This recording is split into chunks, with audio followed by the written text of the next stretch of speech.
For New Zealand and Australia, the road to this year's World Cup began in Canberra, as the Chile capital hosted its maiden test match between the two nations.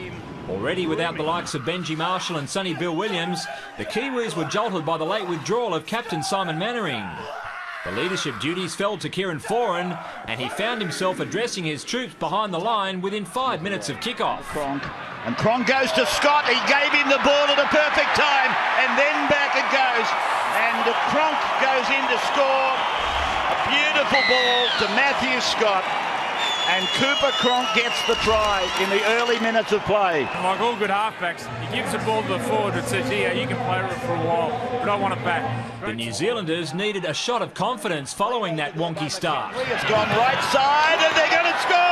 Did he drop the ball? However, Alex Glenn's grounding failed to impress either the man in the middle or the men upstairs. Yeah, that last shot was a bit telling. Video didn't just kill the radio star, it was also cruelling the Kiwis, who had two other claims for tries turned down in the first 40. Dean Barre was denied after Jason Nightingale interfered with Justin Hodges. Then Frank Pritchard botched this golden opportunity 4 minutes later. Who's got hands on this? No, he's not done for Pritchard. The men in black kept persisting and got their reward with the halftime siren sounding. Nightingale got away from Hodges. Now he runs along the 10-metre line. He flicks back to Pritchard. Now Frank puts in a kick and it's on the ground and they score. Brilliant. Hoffman has got it. A reward for perseverance for the Kiwis. Brilliant. And they'll feel well justified.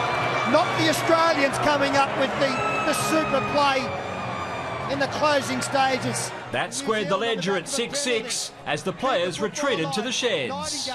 The most pivotal moment in this absorbing international came 10 minutes into the new term. Smith behind Gallen in. Johnson got hands on it. Slater. Ball goes to ground as he tried to pass. And Greg Inglis is claiming a try. There were plenty of things to look at, but the primary concern was Paul Gallen's contact on the line.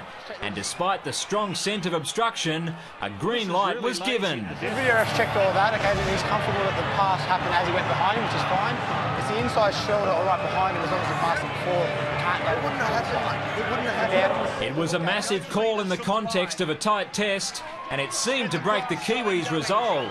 Cronk goes away, Slater comes in, lofts the ball out, Morris for the corner, and Morris, I fancy, has scored. Coming off the bench, Luke Lewis had a huge impact on proceedings. And then it goes to Lewis, and you can't stop Luke Lewis. That close to the line, travelling at pace. The brave New Zealanders were shell-shocked and unable to withstand Australia's second half assault. Thurston, he kicked, he's looking for Morris. Morris, Boyd it is with the ball, and Darius goes in to score. Another try.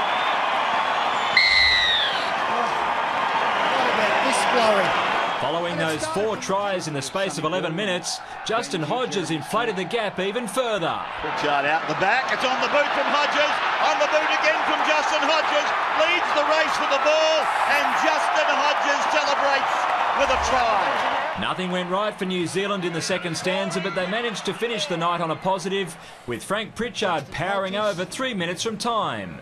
So it finished 32-12 in favour of the Kangaroos, but they'll be the first to admit that it was really much closer than that.